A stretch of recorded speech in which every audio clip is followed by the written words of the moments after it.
Hello guys, welcome to my YouTube channel सीखो with Amit. आज की इस वीडियो में आपको एक मॉडल पेपर बताऊंगा 2021-22 का, जो बहुत इम्पोर्टेंट है विज्ञान का, क्लास 10th के लिए। ओके, चलिए वीडियो स्टार्ट करते हैं। तो मैंने पिछली वीडियो में भी आपको एक पेपर डाला था, उसमें टाइमिंग वगैरह सब बताई थी, और जो इतने भी ये लिखे हुए आते हैं सामान्य निर्देशांक, मतलब निर्देश जितने भी हैं, वो सब मैंने आपको पिछली वीडियो में बताए थे। हम इसे नहीं पढ़ते हैं, अपने मेन क्वेश्चनों पर चलते हैं। तो सबसे पहला बहुविकल्प क्या है? किसी वस्तु का, प्रश्न नंबर पहले का क्या है? किसी वस्तु का वस्तु से बड़ा आभासी प्रतिबिंब बन सकता है। मतलब किसी वस्तु का, किसी वस्तु है, किसी वस्तु का आभासी प्रतिबिंब बन सकता है उत्तल दर्पण द्वारा, अवतल दर्पण द्वारा, समतल दर्पण द्वारा या अवतल लेंस द्वारा। तो बताइए किससे बन सकता है? तो इसका सही उत्तर है अवतल दर्पण द्वारा। ठीक है, चलिए अगले पर आते हैं। प्रतिरोधकता का ऐसा ही मात्रक होता है। बताइए क्या होता है प्रतिरोधकता का ऐसा ही मात्रक? जो होता है प्रतिरोधकता का ऐसा ही मात्रक होता है आपका ओम।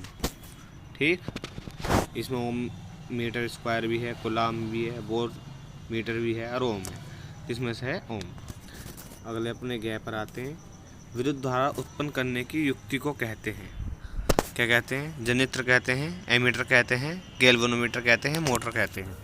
बताइए विद्युत धारा उत्पन्न करने की जो प्रक्रिया होती है उसको क्या कहते हैं? तो उसको जनित्र कहते हैं। ओके, अगले पर आते हैं। अभिनेत्र लेंस की फोकस दूरी में परिवर्तन किया जाता है। जो परिवर्तन किया जाता है फोकस दूरी में, वो किसके द्वारा किया जाता है? बताइए। तो पुतली द्वारा किया जाता है, या दृष्टिपटल द्वारा, या पछावी द्वारा, या परितालिका द्वारा। तो ये इसका आंसर हो जाएगा तीसरा, पछावी द्वारा। ठीक है, अपन अगले पर चलते हैं। अब इसमें दिया हुआ है, अब मैं आपको ये सोर्स क्वेश्चन बता रहा हूँ, इनके आंसर नहीं बताऊँगा मैं, वीडियो बहुत लंबी हो जाएगी, तो आप देख लेना। ठीक है। वाहनों में किस प्रकार के दर्पण को पश्च दृश्य दर्पण के रूप में वरीयता दी जाती है? क्यों? है ना, पहला नंबर ये है। अगले पर आते हैं। किसी अवतल लेंस की फोकस दूरी 15 सेंटीमीटर है, वस्तु के लेंस से कितनी दूरी पर रखें कि इससे द्वारा वस्तु का लेंस से 10 मीटर दूरी पर प्रतिबिंब बने। ओके, अगले पर आते हैं। जरा दृष्टि दोष क्या है? इसका निवारण कैसे होता है?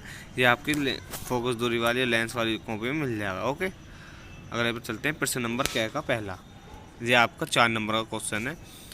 प्रकाश के परिवर्तन के लिए नियम लिखिए। 20 सेंटीमीटर वक्ता त्रिज्या वाले अवतल दर्पण के सामने पहला मतलब क्वेश्चन के अंदर एक क्वेश्चन 5 सेंटीमीटर दूरी पर होगा। दूसरा 15 सेंटीमीटर दूरी पर कोई वस्तु रखने पर प्रत्येक स्थिति में प्रतिबिंब कहाँ और कैसा बनेगा ज्ञात कीजिए। ये आपसे पूछा गया है। चलिए अपने अगले पर चलते हैं। यह है लेंस क्या होते हैं, ये अथवा में दिया गया। अगर आपसे ये नहीं होता तो आप ये कर सकते हैं।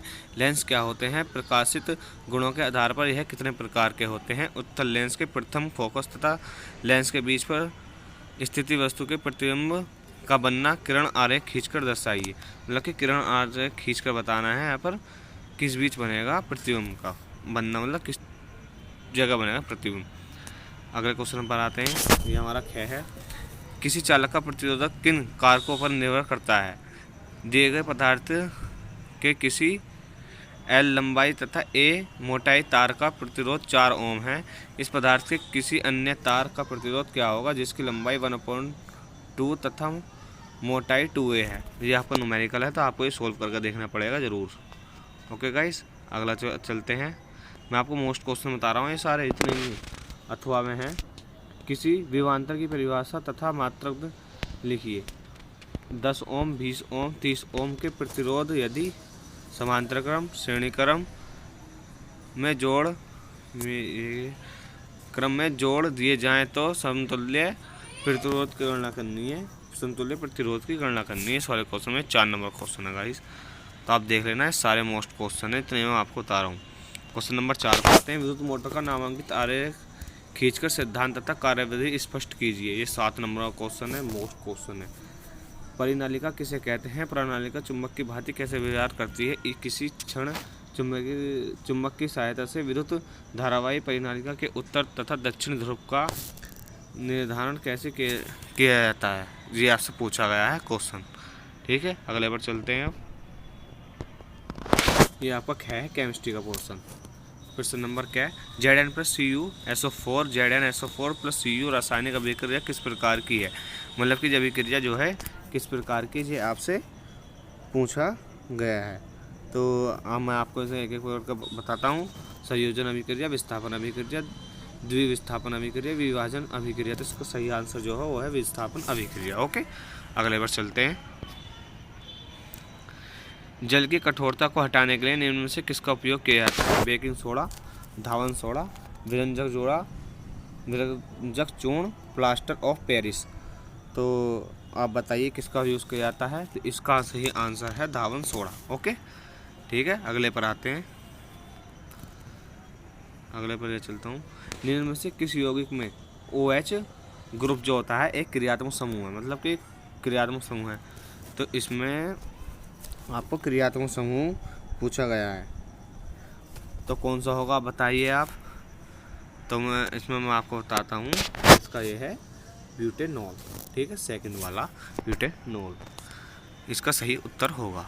अगले पर चलते हैं, हम अपने क्वेश्चन की तरफ पढ़ते हैं। छठे का क्या, रेडॉक्स अभिक्रिया से क्या अभिप्राय है। रासायनिक अभिक्रिया का उदाहरण देकर रेडॉक्स अभिक्रिया समझानी। मतलब रेडॉक्स समझने को बहुत ही मोस्ट है। बेकिंग सोडा के बनाने में लिखी है, ये भी गाइस बहुत मोस्ट है। आधुनिक आवर्त नियम क्या है, ये भी गाइस बहुत मोस्ट है। आवर्त सारणी के किस आवर्त में बाएं से दाएं जाने पर परमाणु त्रिज्या में क्या परिवर्तन होता है, ये आपको बताना है। और ये गाइस ये अगला दिया गया है 7 का क्या, इसमें आपको IUPAC नेम पूछ रहा है। तो IUPAC नेम आप लिख देना, कोई ज़्यादा बड़ी बात है नहीं। ओके, अगले पर चलते हैं।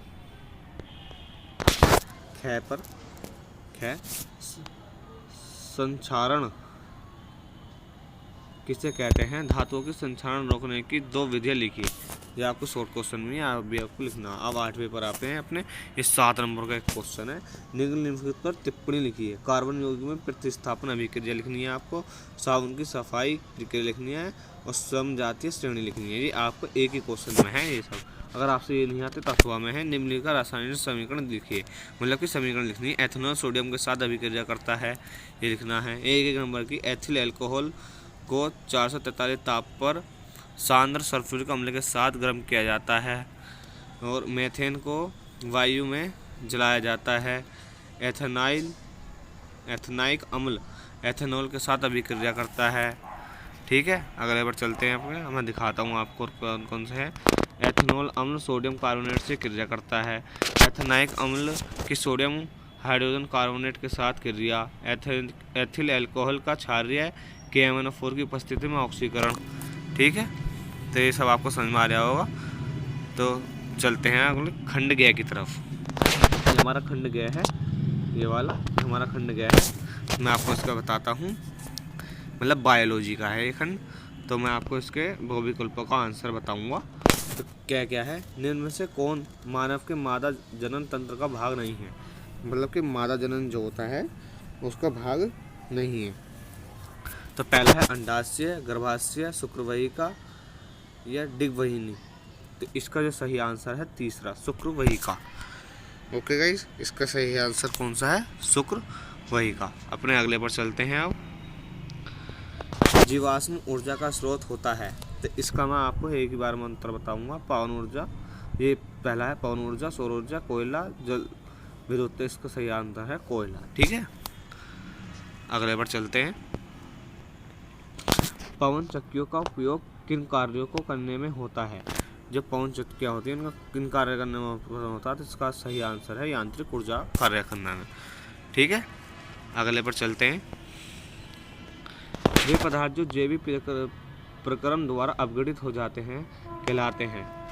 तो जो जैव प्रक्रम द्वारा अपघटित हो जाते हैं उन्हें तो कहते हैं जैव निम्नीकरण, और जो जैव प्रक्रम द्वारा अपघटित नहीं होते उन्हें कहते हैं अजैव निम्नीकरण। तो हमारा जो सही आंसर होगा पहला वाला। ओके, ठीक है। अब मैं आपको सोर्स क्वेश्चन पर ले चलता हूँ इसके, जो पेपर में आएंगे, और ये बहुत ही मोस्ट है।